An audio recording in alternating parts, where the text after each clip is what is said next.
شفاء لروحي وحبل المتين ورحمة قلبي وحصن الحصين شفاء لروحي وحبل المتين. What's the significance of people being shown their grave and where they're going to be buried before they're dead?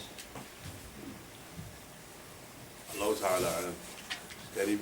You meaning like an unveiling? Allah Ta'ala alam. What's the significance of somebody who was before they die, that they see their burial place? Then Allah Ta'ala knows best. Okay. And Allah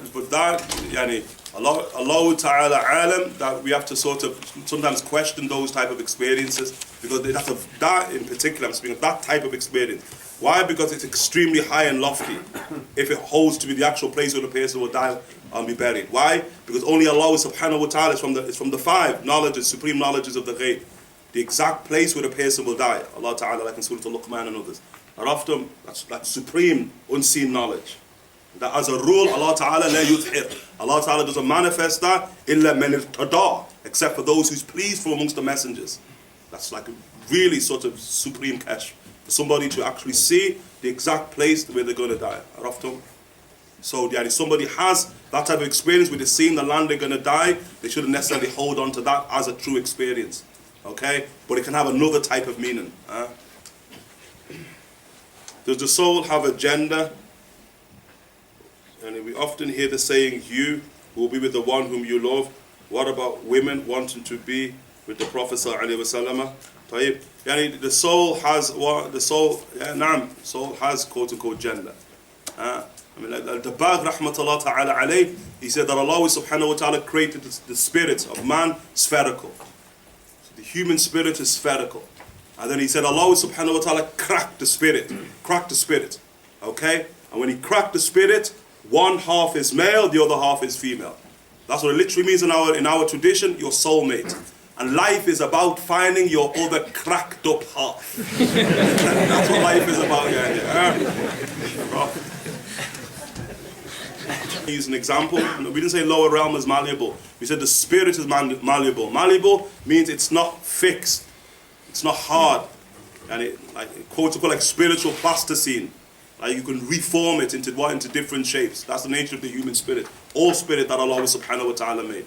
And you get glimpses of that inside of what subatomic physics. When you look at light, because remember, spirit is made out of light, but a higher light than what we experience. And what you see about light, when you have this sort of, like the dual theory of light, that light, it adjusts itself in accordance to those who are present. Sometimes it's matter, and then sometimes it becomes what? Non-matter, waveforms. That's what's called the dual theory of light inside of physics, okay? That's showing you that the nature of light is malleable. It adjusts itself in accordance to that which is present. In particular, modern science says intelligence. That it changes when intelligence comes into. So what they try to do, they try to observe light without quote-unquote light knowing that they're looking at it, that they're observing it, like a second-hand experience to see how it behaves in the absence of human intellect. Okay? And so that's the nature of the human spirit, likewise angelic spirit. Likewise sprite spirit, the jinn. And the sprite likewise, ability of transmutation. But the point we're trying to stress more so for maybe some of us is that we understand angels have transmutation. They're malleable. We understand, by example, now, jinn of what? Are malleable. But we don't understand often that also human beings are. That there are certain human beings, and in this life, they could just change their form into a completely different form. And if people want to read about that, there's a great way. It's been translated to English by Sidi Abdul Aziz al-Dabbagh, and called it Ibris, Pure Gold. And one of the beautiful things about that book, and it's one of the reasons why the ulama, mashallah, tabarakallah, they took to that book. And the father of Sheikh Muhammad al-Ya'qubi, Sheikh Ibrahim al-Ya'qubi, rahmatullah ta'ala alayh, that he did the tahqiq of it, 2-volume, brilliant version, mashallah, tabarakallah, of the father of Sheikh Muhammad al-Ya'qubi, Sheikh Ibrahim al-Ya'qubi, rahmatullah ta'ala alayh, of that work of Sidi Abdul Aziz. And inside of that work, one of the things Sidi Abdul Aziz brings you into is the world of Allah Ta'ala's people, the awliya, those who Allah Ta'ala protects. And of the things he shows you is their malleability. Like how they can transmute themselves in the same way as angels. These are the great imams of Islam, and any privilege in us to enter into that type of world. And if you don't know where someone is buried, how do you visit and pray for them? Like if you don't know where they're buried, then you can pray for them. And you don't necessarily have to visit them in order to pray for them because you lack that knowledge. And so any opportunity that Allah subhanahu wa ta'ala gives you, especially in blessed places, and likewise also in blessed times, like the time in which we're in, the Dhul Hijjah, the days that have just gone past, after each and every single salah, and the Jum'ah in and of itself, Sa'atul Ijaba, Sa'atul Ijaba, that moment in the Jum'ah where all prayers are answered. Seek out those moments and pray for such a person, and it was dear to you. And that's obviously of great importance. Can the spirits return to homes they have left? For example, some people say spirits come on a Thursday when you make dua. And likewise, of the places you should visit, and having a good opinion because of the vortex we didn't go into, is that the Prophet ﷺ told us about good spirits and bad spirits. Of the places that they connect to on the face of the earth are two wells. One well inside of Mecca, the other well inside of Hadramaut. Inside of Mecca, Zamzam. So every single good soul that is good in the Barzakh, it connects to Zamzam.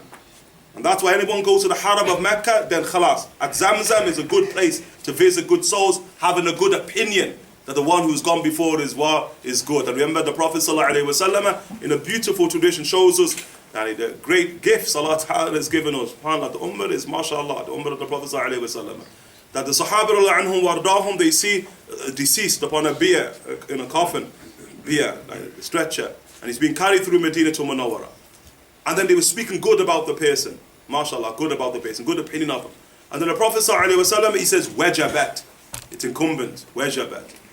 And then on another occasion, the Prophet ﷺ, he's with his companions and they see another person who's deceased. And the Sahaba now speak bad about him. And the Prophet ﷺ says, wajabat. It's become incumbent. And so they turn towards the Rasul and they ask the Rasul, what does it mean it's become incumbent? What does it mean? And the Prophet ﷺ gives us a secret. Alastum shuhada? Are you not the witnesses of God? Are you not his witnesses? When you spoke good about that person, wajabat lahul jannah. He's in paradise. Necessary. Obligatory for him. Because you're God's witnesses. And when you saw the other person, you spoke bad about him, wajabat lahul nar. Hellfire is incumbent for him. Why? Because you're God's witnesses. وَجَعَلْنَاكُمْ أُمَّةُ الْوَسَطَ لِتَكُونُوا شُهَدَاءَ عَلَى النَّاسِ. And it recites the verse that we made you an equitable nation, a fair nation, a just nation, so that you may be witnesses against humanity or for humanity. And that's why we should always be careful when somebody passes. Always be careful about releasing your tongue in anything that is bad about them. But rather release your tongue in that which is good about them. Because every human being, to a degree, has both good as well as bad. So promote the good, mention the good, allow that to remain upon the face of the earth. Because that's a sign that you're beautiful. And the beautiful people only speak beautiful things. And the foul people speak foul things. As the Prophet ﷺ in Sahih al-Bukhari, when he's walking with Sayyidat Aisha radiallahu anha wardaha, and some people from Banu Israel, Jews, walk past. And the Prophet ﷺ says, As-salamu, they say to the Prophet ﷺ, As-samu alaykum. As-samu alaykum. What does As-samu alaykum mean? Death be upon you. Poison be upon you. That's what they say to the Prophet ﷺ. The Prophet ﷺ says to them, Wa alaykum as-salam. Peace be upon you. And Aisha says, what? And they say that to you, and then you respond with peace to them. And the Prophet gives us a beautiful statement, and it should be written in gold. He said, a container can only pour out what it contains. That's what he says.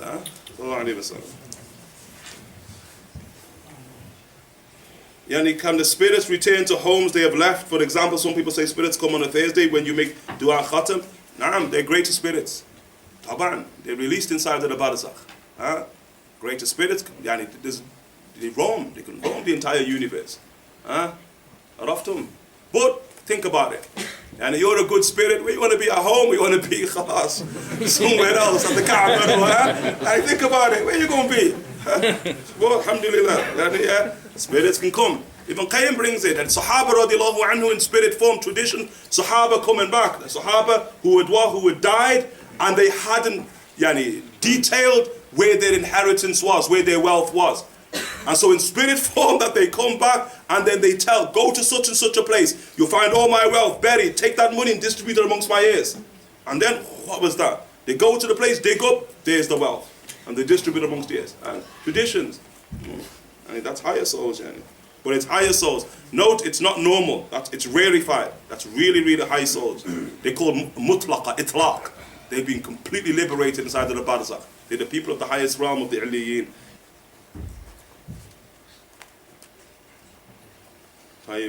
And it's a question which no doubt is a serious question, but and it has a very simple answer. But the answer, sometimes we may not grasp the answer. Yani. The question is, how do we know the hereafter actually exists? It's simply because Allah and His Prophet ﷺ told us. And we really have to ponder that. Although Allah subhanahu wa ta'ala gives us analogies inside of life. وَضَرَبَ اللَّهُ مَثَلًا. God strikes an example. And He strikes an example of the earth in which we experience. Of how when it all deteriorates to the point that it's considered to be dead. Then Allah subhanahu wa ta'ala يُحْيِي الْأَرْضَ بَعْدَ مَوْتِهَا. That He brings the earth back to life after it was dead. وَكَذَلِكَ تُخْرَجُونَ. And likewise, you shall be resurrected inside of the next world also. Okay? Yani when we look at the people, not just the prophets themselves, but also the awliya, the great imams of religion.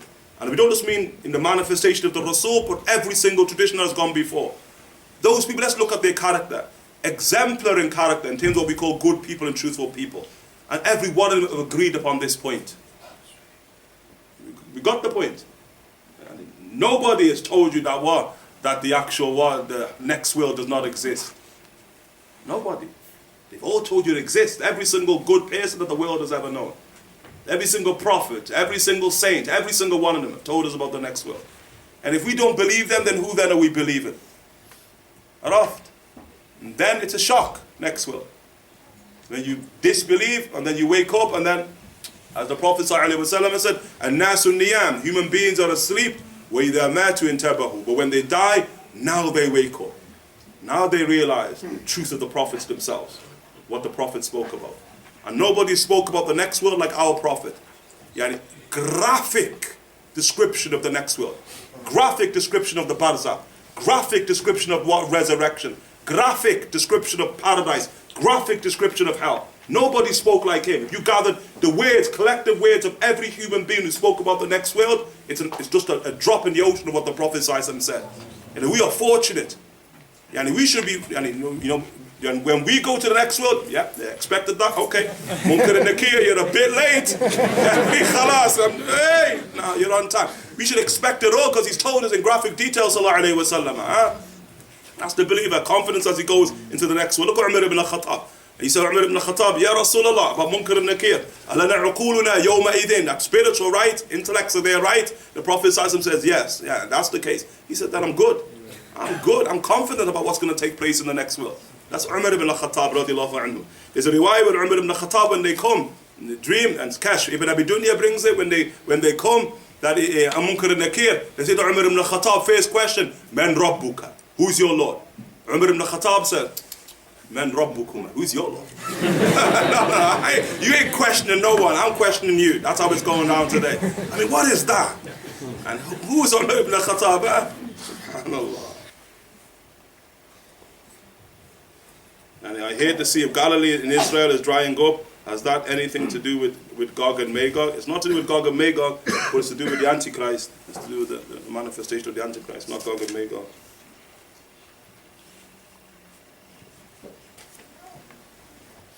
What happens to the soul when you sleep? It ascends. Ya'rij. The soul ascends into the heavens. That's what the soul does. Because that's where it's from. And what we mean ascends, we're not talking about the physical ascension. Because the soul does not move. And the soul's not from the world of dimension, of movement, of time. Not from that. But it means it's disconnection. How it disconnects from the world. And now it becomes present inside of the world that it's in. The world of the Amr in and of itself. Sometimes we have recollections of that. That's what's called dreams. Dreams are recollections of the experience of the soul. True dreams. That's what they are. Okay? And if your parents have passed away, are they aware of what is happening to their children in this world? And it depends, as we say, on the nature of the parents, upon the nature of their spirit. If they're good spirits, bigger spirits, yeah, and they're aware of that which is happening inside of the world in and of itself. Okay? A degree lower than that, la.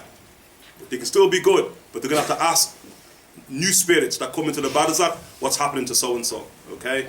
They're not the higher spirits. If you have a good dream of a dead person, example, a dead person, claiming they are performing hajj, is that true? Are they in a good place? And you should have a good opinion it's true. Remember, the human being is fascinating. Possible it's a projection of the soul.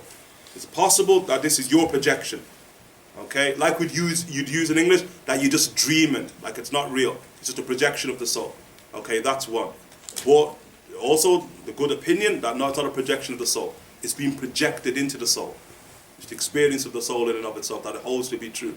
Okay, and dreams is not easy to decipher. The dreams of the Rasul are, because we know they're always true. And that's the valuable information that he gave us. When he's inside of the dream, now it's true.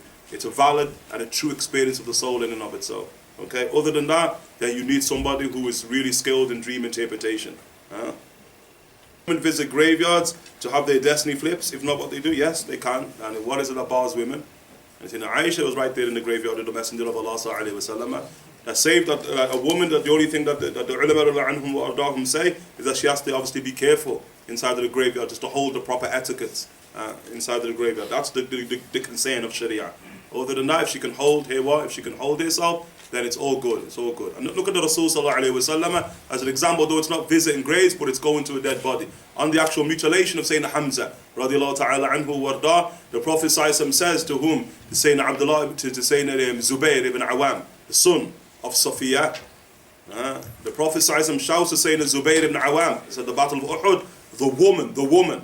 He says the woman. Who does he mean the woman? He means the mother of Zubayr, his own aunt Safiya bint Abdul Muttalib. Head off the woman. Deal with the woman. And so Sayyidina Zubayr goes and he heads off his own mother. Why? Because she's heading to the battlefield. She wants to see her own brother, full brother, Hamza ibn Abdul Muttalib. He's been mutilated. Head off the woman. And so Zubayr stops his own mother. No. The Rasul told me to head you off. You ain't going to go and see him. No. Why? Because the fear now, this is her full brother who's been not only killed but mutilated. Radiallahu ta'ala anhu warda. Is she going to be able to handle it? She said, I can handle it. Believe me, I can handle it. Okay, I can hold myself. And so Zubayr motioned to the Prophet, she said she can handle it. The Prophet says, let the woman go. Let her go. And then she goes, and there she is in front of her own brother, Sayyidina Hamza radiallahu anhu warda, and she holds herself radiallahu ta'ala anha warda. That's great. She can hold herself at that point.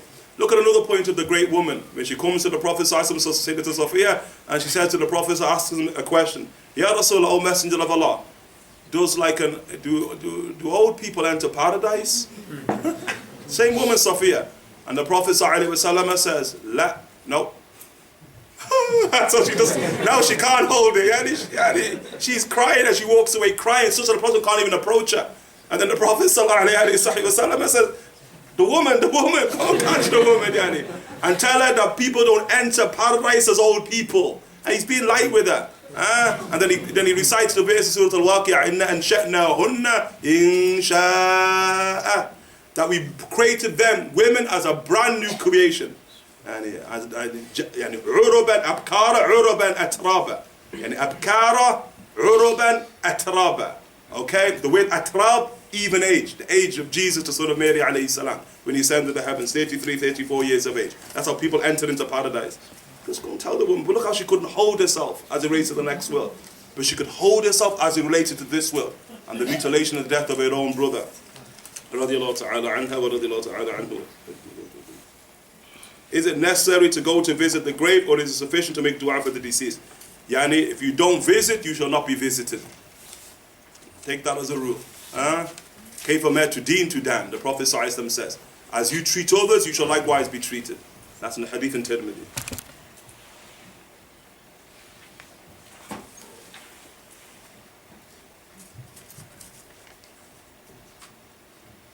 Can you pray for somebody who died as a non-Muslim? The answer is, Shari'atul Mutahhara said you cannot pray for somebody who died as a non-Muslim. Right now they're tahta mashi'atillah, that they're in the decree of Allah subhanahu wa ta'ala. If it's good for them, it goes good for them. If it's bad for them, it's going bad for them, and your dua cannot alter that reality. Can't alter it. That's what we understand by it.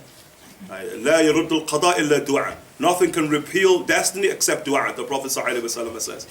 But this dua, because there's two types of destiny, one that can be repealed and one that can't be. And the destiny of non-believers cannot be repealed by dua, cannot be repealed. And so what they call tahta mashi'atillah, they're now beneath the will of God. Okay?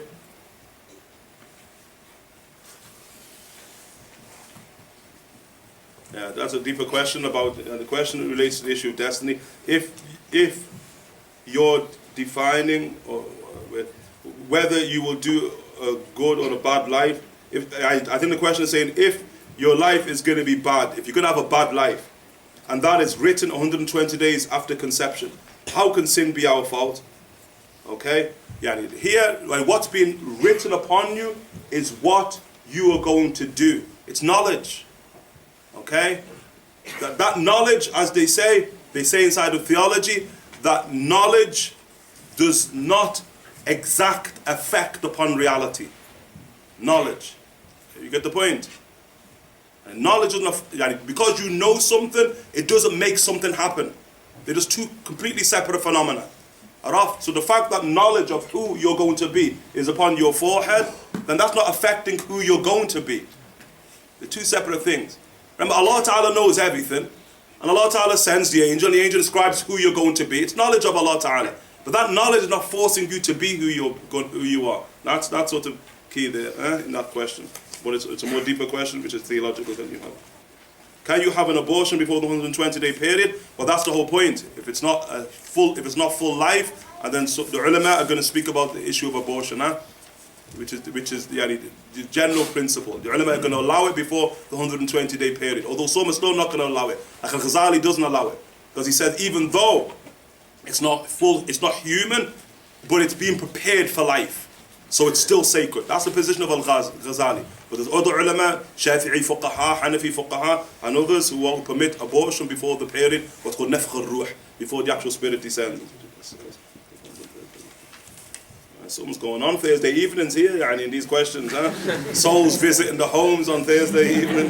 MashaAllah.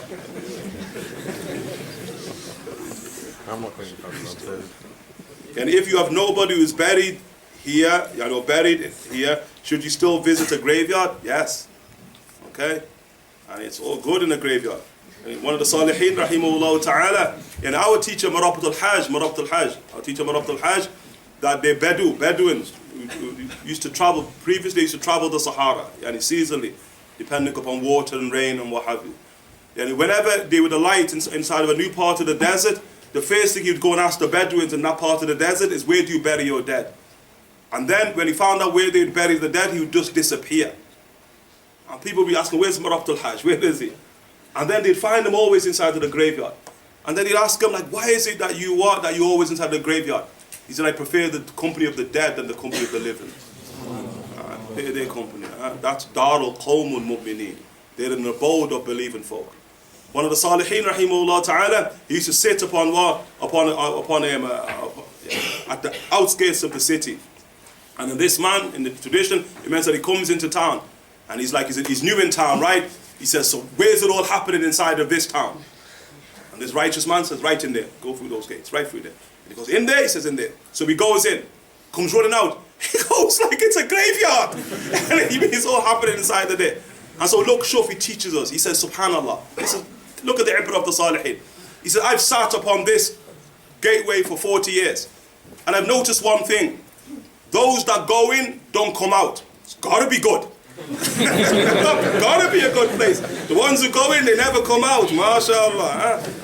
Think about the graveyard. And at what age can you take a child to the cemetery? Yeah, that's something the children, as I said, should be accustomed to from an early age. As the Prophet was saying, Abdullah ibn Abbas. And usually to age of discernment, issue of beyond 7, otherwise a child doesn't understand the adabs, usually prior to 7. Child's in the world of play. But they move beyond the age of 7, they reach the point of discernment. Now it's time for real tarbiyah. The time where you're teaching them to pray, you're teaching them to fast from the age of 7. Likewise, teaching the higher reality of going to the graveyard.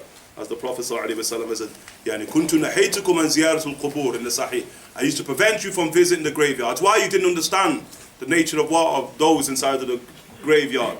You didn't understand the etiquette that you have to have inside of the graveyard. You were recently from shirk, so it was superstitious for you. Now that's been cleansed, زُورُوهَا, visit the graveyard. فَإِنَّهَا يُذَكِّرُكُمْ بِالْآخِرَةِ. Because it reminds you of where you're going, the next will, the next will, the next will, the Prophet ﷺ said.